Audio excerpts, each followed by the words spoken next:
Hello, ladies and gentlemen. It is part number 2 of daily number 418, where we're all hot! Because it's the Valentine's Day special. No, not on Newbie Tuesday, where I'd give you all sorts of advice on how to get with it. Because let me tell you something. I'm going to tell you a little bit of evidence about myself. Now, I know there's some of you out there who are thinking, God, day 9 is so smooth. Now, to both of you who think that, I just want to dispel any of that right now. If you want dating advice, I'm not necessarily the guy that you should come to. Let me tell you a story. Once upon a time, I went to this get-together where we're going to play all sorts of fancy, romantic things like Settlers of Catan, which I'm the shit at. I rule that game because what I do is just say that I'm in last place, then I build on shitty numbers and get there every time. 3 castles on a wheat, 3, king of wheat, put it behind my ears and look like Julius Caesar. I don't give a shit, I have too much wheat. That's how I play Settlers of Catan. And also there was this girl there, right? But, you know, at that point in time, I was sort of tunnel visioning. So when I emerged from that, 3-hour escapade and people are slowly filtering out, there was this girl there. She was so beautiful. Her name was Felicity. We were talking and, and people started to go to bed and we went out on the balcony and she's like, oh, I'm kind of cold. And I was like, well, I have an arm if you want, because, Pimp City, seriously, right? So, pull her on in, she's getting a little close, and it's getting snuggly, and then she starts slowly not looking over the balcony, and just slowly starts turning more towards me, so that it's like just us, there's no one on this balcony, because this is like an LA balcony, where it's like 4 feet of depth and then like 8 feet wide and that's it. You're just like crammed into this box. 4 feet is way too much. It's like a foot. Seriously, it was just us and a bag of coal there. And it's totally obvious that it's time to kiss her, right? It's very clear.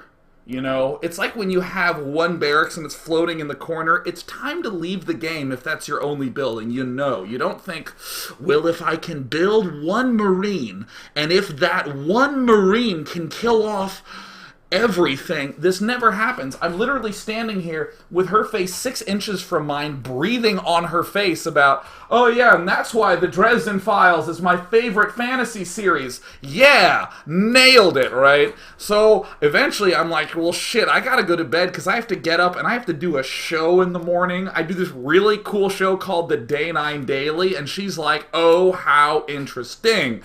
Because Felicity gets it, right? So I walk her to her car, and then there's that hug, and that hug, the scary part about a hug can mean 2 totally different things on either side of the hug, you know what I mean?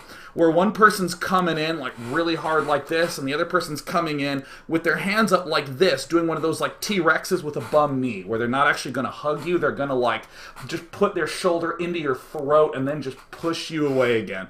And I was kind of going somewhere in between then. I was like just sort of doing this, but I was ready for a little more contact, but the hug went on like a second too long. So I figured I better, back off on this. Better, already, I don't want to do the kissing thing, because I don't want to kiss the girl, because I respect her. And so I gave her a high five. And I thought that made it a little more casual. And then, because it was cold, I was like, bye, Felicity, and I ran back to my car. It was really chilly. So, of course, when she went to her friends later, and they said, Felicity, how was it? And she said, he ran away from me. Like, what? I thought he had his arm around you on the balcony. And she was like, yeah. And then he ran away. That's the end of the story. Let's hop into this next game on Funday Monday, where we're going to take a look at what happens when Norassus goes up against Circe, the Terran player. Now, it is Metalopolis. Oh, yeah, there's the GLHF. Circe moving to the middle, moving up. He's moving up. Excellent. Going straight on in, Norassus. Yes. Advancing forward. And here's the land from Circe. as he is going to begin mining from that gold base. Now, Norassus is going to do a kind of common theme. He's going to scout the location where it isn't physically possible for a person to spawn at. He's going to just briefly graze by that lefternmost base. Okay, he now knows, he knows his opponent's in the south position. He knows it. He's 100% certain. This couldn't be more true. Serki, building the depot right in the middle. You can burrow those depots. Norassus pretending that Serki is the Zergi. Oh no, and he's going to go through the gold. Oh, il y a pas de gold. Qu'est-ce que fuck? Qu'est-ce que fuck? Oh, it's a base, but that's fine. The barracks has only just begun, which means that Ann Zealot, if he just builds Ann Zealot, all he's got to do is build Ann Zealot. Nope. He's going to build a forge and say Funday Monday. When in doubt, cannon rush. What could possibly be a better response to things in general? Certainly what I do when the date's going badly. What's that under the table, honey? Is it a cannon? And she looks down and it's an actual gun ready to fire. I'm like, are you having a nice time? She's like, of course I am. I'm like, phew, I was worried you weren't. Don't do that. I don't know. I guess I would label that as not smooth, but effective. So we see Norassus, Cirque trying to give the heart, but instead plants a waffle. And now it looks like Cirque might pull the day 9. He might equip himself with a gun and raise the stakes a little bit. Now it looks like Norassus does have one Zealot moving up. It's Ann Zealot. And he's building a factory, and the Zealot's there. And what's that reactor doing building? But that's okay, because SCVs are very good at killing off Zealots, so much so that he can easily rebound, no problem. The difficulty he will encounter is that there is a pylon here. And even though cannons can't claim watchtowers, they certainly can shoot from nearby them. And it looks like Norassus is walled off. Wow, that Stalker is on the outside, but Ann Stalker is going to do maximum damage. And there it is, Photon Cannon warping on in. Warping in. And it is not particularly effective. So right now Serki is up against Norassus, who amazingly expanded here. And now I want to just again ask the question, if you've ever done something like this, and this is what I call conditionally good. Because if it works, you tell all your friends about it as though that was the key move. So he took the center. So I realized that the best position was his old main. That would give me the maneuverability I needed because this cannon was guarding his back path. Watch. And if you completely biff it and fail and you don't win, didn't happen. Play any games last night, Sean? Nope. Watched Supernatural. Which is obviously a good alibi because, man, I blast through that show. Oh, that's so good. I seriously blast through it like it's just a big bag of popcorn. Seriously, you never just eat 4 or 5 kernels. You eat the whole bag, and you want a second whole bag. Are you kidding me? I eat the whole box of 6 popcorn bags in one sitting because I rarely don't do that. And it looks like Serki with cannon there with 4 kills. It's time to satisfy Funday Monday twice in one daily. He's moving forward. The forward pylon's under some serious pressure. It looks like the Stalkers have taken out the reactor. Only one Marine going to be able to get built at a time. 2 cannons. Greet him at the front. He's greeting him up. But fortunately, it looks like most of the Marines are stuck at the backside, but SCVs are so good in StarCraft 2, especially auto-repair SCVs. These are no ordinary SCVs. And it looks like Norassus is under a lot of trouble, but don't worry. He has this base here, one of the best places for his bases to go. Warping in Stalkers 2 at a time, but he gets surrounded, and Cersei... Is that Cersei? Maybe that's a Game of Thrones reference, I just don't know. And All In is coming. Cersei going for the pylon, and look at that. They're doing a little main swapping. It's like that house swapping thing they do on HGTV, except all you have to do is bring a gun. Notice how it changes the tone of things. Norassus is still building an SCV. If he can get an extra 5 minerals, that'll help.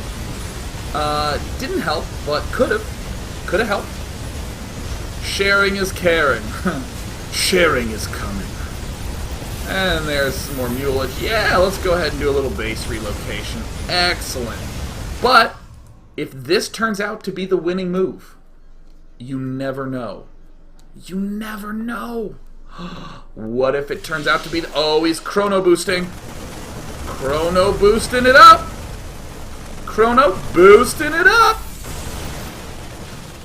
Now with maximum Stalker Micro, Neurasis has to do the unthinkable. These Marines are very low on health. This Stalker is very low on health. He just has to rearrange. The Hellions doing their little scouting out about. He just needs to wait for the shields to start coming back. Neurasis. Cersei swinging in from all sides with his prim and pretty hair of red. And with more Hellions and Marines being constructed, we can't tell if Cersei is a genius, a master of low economy, or whether he's just said, fuck teching, I'm all in. We don't know, we'll never know. Well, this is a fun game. Yeah, Cersei, because you're clearly about to win. Well, that's not very nice. Don't you hate it when that happens, when you botch the game, you're clearly going to lose, and the other guy's like, wow, this game is really close. Do you want to be a practice partner? Oh, no, I really don't. I actually want to go crawl under my bed and die, which is really impressive because my bed is just a mattress on a box spring. It's hard to squeeze under there. Meanwhile, Neurasis, this game is fun. I'm having myself a ball. I'm all in. I'm all in. All in is his callin'. Cersei, though being straight ballin', is on the verge of losing everything, but no, he just needs to micro a little better. He goes ahead and upgrades it to a warp gate, but unfortunately, the overwhelming cunning finesse of Cersei did work. Very much so like a man who keeps using puns over and over and over again to the point where they're not really being particularly effective, but he's just not gonna let it go. That's what that was like, and it worked. Let's go to another game. The next game that we're gonna look at is called, who is it? Yes, it's from Death Pony. It's gonna look a little bit familiar to the tale that we just saw, but you know what? It's this sort of thing that gives me hope. Lol Noob in the right corner. League, good luck, have fun. Death Pony is like, out of your, league. What? You too, Silver, and it looks like Noob saying a 3-letter insult, which I can't think of one. Funday Monday. What is it? Lol Noob having maximum confusion. Funday Monday. There's only one person who talks like that, and it's me. Isk, what is it this week, L-? It's today, silly. We have 2 parallel conversations going on at the same time. Don't worry, you'll get it, I'm sure, lol. Lol Noob having a lot of fun. And there's the Overlord. Oh no, I'm smurfing. Good luck, because if Lol Noob's real alias came to light, that would be the most terrifying day of his life. Now, it looks like Death Pony is going to go ahead and just try to get the 2 barracks up. He's going to go for the gold, which is the most common thing ever, but oh no, Zergling's already springing into action. Death Pony going to do his best. He has a nice surround coming up. He just has to get into the right position. And there it goes. Looks like Lol Noob stepping forward, trying to do his best micro he can. Now keep in mind, even though he's losing a lot of mining time, he has 1 mule, and 1 mule returns actually over 1,500 resources from a gold expansion per mule. Fact. I read it in a forum. It's like over 3,000 minerals a minute. Oh, the surround from Lol Noob. He's getting his expansion up, but his economy is not particularly good. It's going to be all up to the SCB micro of Death Pony. No, he just has to hang in just a little bit longer. And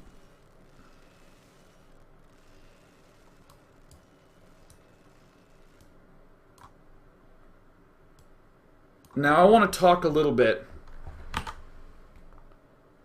about hope. I know you. I want you to know this. I know you. I have been in your shoes so many times before. Let me describe our situation. There was a girl. She was the most beautiful girl you'd ever seen, that I'd ever seen. We're talking about two different girls. That would be weird. We have our own girls, and we really dig their chili.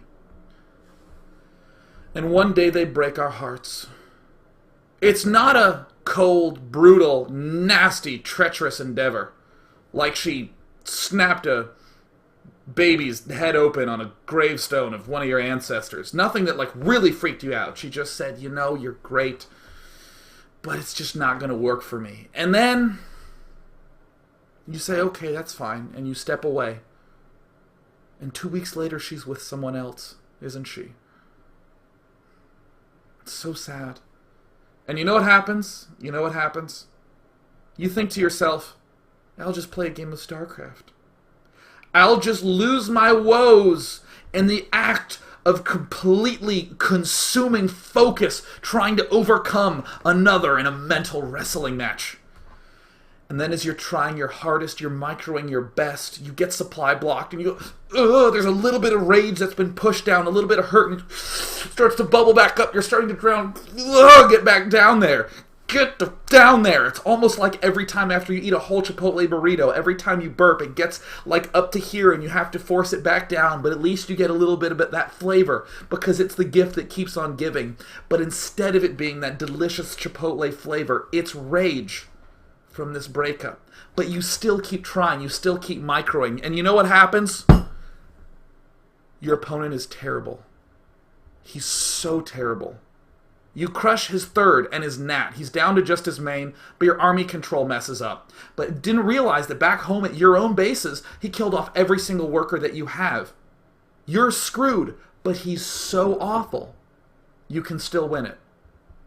He's so bad that you can still possibly win this game. So you stay in it. And it's not a 15-minute long game, it's a 45-minute long game where you've lost for 30 minutes. But you still managed to hang in there. But the deficit was too great. You say GG, you leave, and as you exit the game, the first thing that goes into your head is, I miss her. Yeah, I do that shit too. Come on, we all do that. We all lose a game of StarCraft. Like, if only I'd done it a little different, she'd still be with me and I wouldn't have had to play this game. Yes, I know you do that. Of course you do. Because that... Sure, I've failed a test and been like, oh god, oh, whatever, I'll just play StarCraft, and I lose the game of StarCraft, and I'm like, I suck at math, because your brain's a fucking asshole, and that's the way it works. I'm sorry for that. But I want you to know that in reality, it's okay. Because this very moment, I want to stick in your mind. This moment, GG, you lost. But you know what happened? You know what really happened? You won. You actually got points. You may have lost the girl, and I've done this speech before, but I'm going to do it again. You may have lost the girl, but you know what happens when you get dumped? You gain entitlement. That's right. You gain entitlement. Jesus, the water erupted on me. You gain the right to feel sorry for yourself. Oh, that's so great. If you break up with someone, you have to, like, worry about him, and you have to, like, call a friend, is she doing okay? Because, I don't... It's kind of weird that that's what society does, you know? It's like, is she doing alright? Is the person I dumped okay? Because I'm so narcissistic, how could she possibly live without me? Derp, derp, derp. I don't know, that's what it feels like, but you still do it, because you don't hate the other person, but you're kind of, you feel like a jerk. But when you're dumped... Oh, that's the greatest feeling of all time. I love being dumped. Oh my god, because I like shit food. Are you kidding me? Going to like Del Taco when they have Taco Tuesday? How many tacos do you want? 30? Because it'll cost me like $8? Please, keep the tacos coming. How much mild sauce do you want? All of it. What the fuck? I got dumped. I'm so huge today. I don't have to feel guilty for that. Seriously, you know what's worse than indigestion? Feeling bad about your horrible meal that you had 20 minutes before you go to bed because you're going to gain 50 pounds by the time you woke up in the morning. I hate that sort of guilt. Don't have any of that after I've been dumped. Are you kidding me? I wake up, I go to Del Taco for breakfast, come back home, get a Frosty from Wendy's, and I take it all down with like a mojito. Unbelievable. Maybe I'll just take a Valium and spend the afternoon in outer space. I don't know. I'm entitled. How wonderful. You know what? You start picking up hobbies you haven't done in a long time, like ping pong. You haven't played ping pong since you were 6. But all of a sudden you realize it's both a fun game and gives a little bit of athleticism, and you're healthy. So you go to the store, and you know what the cashier says? "Hello, sir, how are you?" He doesn't care, but you get to answer him correctly. You get to say, "I'm shitty." You never say that. Ever. You never do that. Ugh. But you can do it now that you've been dumped. Like, seriously, this one time I got dumped. I went to Cold Stone, and I got myself this giant ice cream vat of disgusting. It was the grossest concoction ever. Actually, this is my friend's story. I have to give credit. But I'm repeating it on air. Got this huge, like, giant ice cream with gummy bears and, like, chocolate. This huge, and just, like, keep rolling it in. She's like, "Do you want any bananas?" "Put the bananas on, it's fine." And M&M's and Skittles. And she was mixing until it was, like, literally it was the size of, like, a very large baby. Like, your ice cream is 12 pounds, 11 ounces, and just shoved it into this, I don't know, it almost looked like an upside-down hat. It was so big. Hands it to me with 4 spoons. I don't need 4 spoons. Why do you... I need 1 spoon for this. I'm not sharing this with anybody. I'm going to go home. And this will probably be gone by the time I get there, because I've been dumped. Seriously, right? Like, isn't it the greatest thing? You would never get that unless you've been dumped. So you know what? Even though your relationship might not be working out, ladies, gents, whomever is watching, keep in mind it's time to work on you. So let's watch a game that really bums me out now that we've gone on that whole thing. Excellent. Let's pop on in. By the way, thanks to BW for that story. I enjoy giving credit where it's due. I laughed and laughed and laughed. How cruel of me to potentially have sniped that. Alright, let's hop into the game where we have Terry and TZL Orion. Oh yeah! Orion, he's going all in. He's lining them up. He's lining them up. And there is TZL Orion. Uh-oh, he's taking out one, but he's pulling back, and they're not attacking each other. As we go to the health bar menu, we can see that it looks like might be struggling to win this 8-on-6, but the micro of Orion is just a little bit too good. As the dancing goes on and on and on. And on, and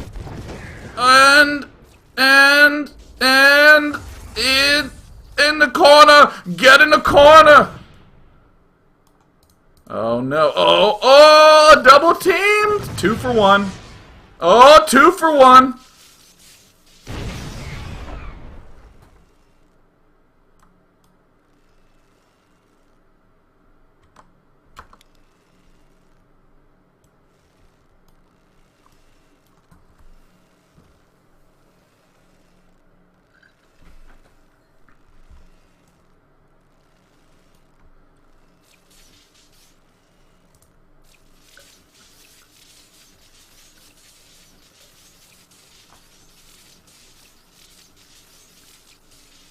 It is. It is what I wanted.